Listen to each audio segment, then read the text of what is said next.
Maithili express की शानदार प्रस्तुति।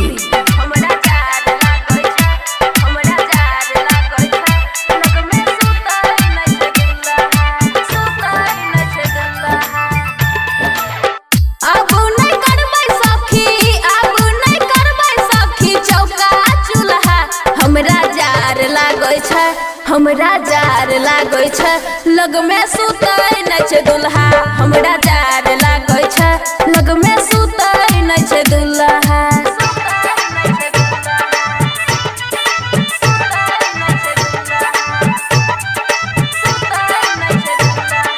डीजे सुमित सतीश रैमा, डीजे सुमित सतीश रैमा, खुशी रिकॉर्डिंग स्टूडियो बलुआहा।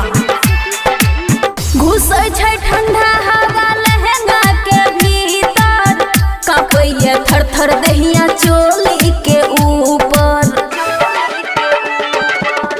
घुसैया ठंडा हवा लहंगा के भीतर, कांपैया थर थर दहिया चोली के भीतर।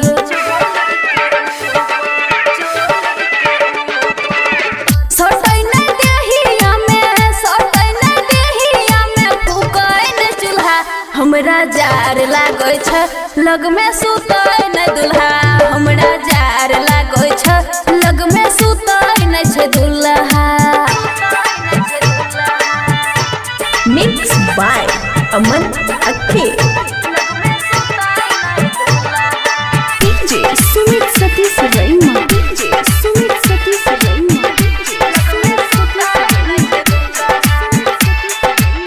जंग लागल जाय छै सखी हमर कारखाना में, सैया नै देखै हमर सुपर खजाना में। जंग लागल जाय छै सखी हमर कारखाना में, सैया नै देखै हमर सुपर खजाना में।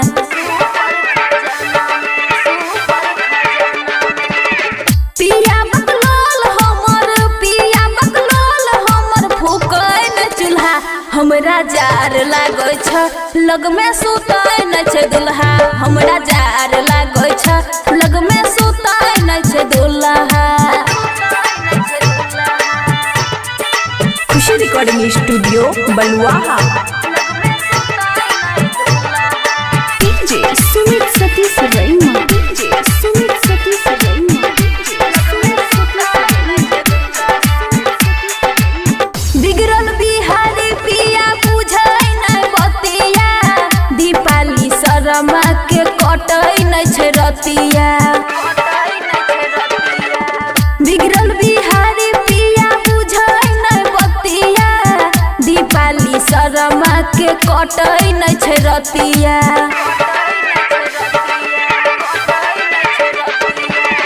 देवर बकलोल हमर, देवर बकलोल हमर, बुझै नै बतिया। बड़ा जार लागै छै लग में सुतै नै छै दुल्हा। हमरा जार लागै छै लग में सुतै नै दुल्हा। खुशी रिकॉर्डिंग स्टूडियो बलुआहा।